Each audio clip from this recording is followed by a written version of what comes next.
അപ്പോൾ അങ്ങനെ ആദ്യം സെമി ടിക്കറ്റ് ഉറപ്പിക്കുന്ന ടീമായി ഫ്രാൻസ് മാറിയിരിക്കുകയാണ്. മൊറോക്കോയെ തകർത്ത് ഫിഫ ലോകകപ്പ് സെമി ഫൈനലിലെത്തിയിരിക്കുന്നു ഫ്രാൻസ്. എതിരില്ലാത്ത 2 ഗോളുകൾക്കാണ് ജയം. കിലിയൻ എംബാപ്പയും ഉസ്മാൻ ഡെംബലയും ഗോളുകൾ നേടി.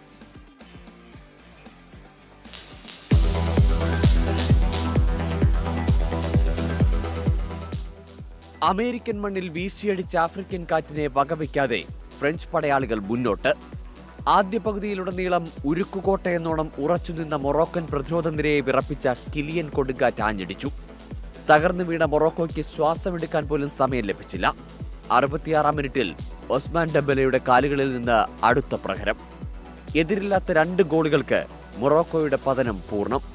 ടൂർണമെന്റിലുടനീളം അത്ഭുതങ്ങൾ കാട്ടിയ ആഫ്രിക്കൻ സിംഹങ്ങളുടെ ഗർജനം നിലച്ചു. ഇതോടെ കാൽപന്ത് സിംഹാസനത്തിൽ എംബാപ്പെ ഒരിക്കൽ കൂടി മുദ്ര പതിപ്പിച്ചു. ഗോൾഡൻ ബൂട്ടിനായുള്ള പോരാട്ടത്തിൽ ലയണൽ മെസ്സിക്കൊപ്പമെത്തി. 20 ലോകകപ്പ് മത്സരങ്ങളിൽ നിന്ന് 20 ഗോളുകളെന്ന സുവർണ നേട്ടവും.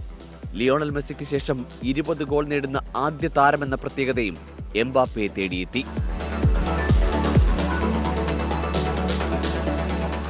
World cup desk 24.